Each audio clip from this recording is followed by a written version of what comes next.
Buonasera, ben ritrovati all'appuntamento con l'informazione di Prealpina.it. Apriamo con l'andamento del coronavirus in regione. Sale leggermente il rapporto tra tamponi processati e casi accertati. Oggi infatti sono 1746 positivi su 33.047 esami, dunque con un'incidenza del 5,2% contro il 4,4% di ieri. I decessi sono stati 40, i ricoveri in terapia intensiva salgono di 3 unità, mentre quelli in altri reparti scendono di 15. La provincia di Varese conta oggi 65 contagi e si attesta all'8° posto su scala regionale, mentre Milano è a 466 e Brescia a 437. E tutti i dettagli saranno disponibili sul giornale di domani, sia in edicola sia sui supporti digitali. E sempre in tema di Covid, da Varese arriva la protesta di un odontoiatra in merito al piano vaccinazioni. Da programma infatti alla sua categoria professionale il farmaco dovrebbe essere somministrato a marzo, ma Riccardo Pessina non ci sta e annuncia battaglia. Il professionista ha spiegato di essersi già rivolto a uno studio legale di Milano per sapere come tutelarsi e, qualora dovesse contrarre il virus a causa dei tempi lunghi del piano vaccinale, si dice pronto a denunciare le autorità competenti.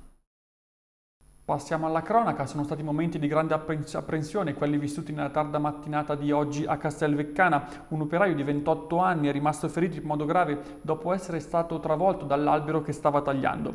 Stando a quanto ricostruito finora, il giovane stava ripulendo un parco privato quando all'improvviso la pianta ha ceduto travolgendolo. I colleghi hanno subito allertato i soccorsi e il ragazzo è stato poi portato in elicottero all'ospedale di Circolo di Varese.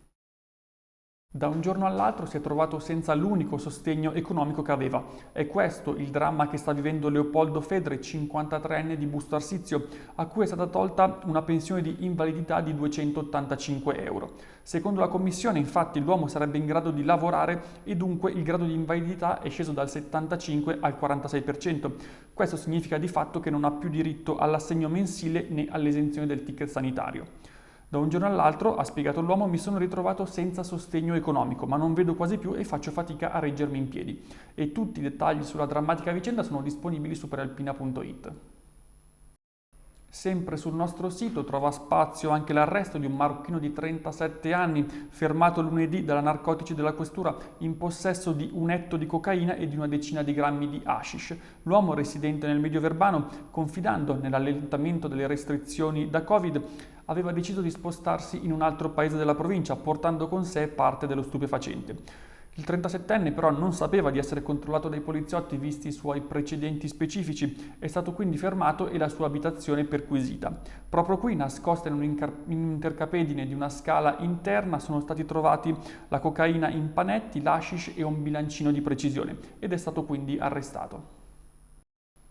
Questa è l'ultima notizia, l'appuntamento con l'informazione di Prealpina.it torna come sempre domani alle 13, una buona serata.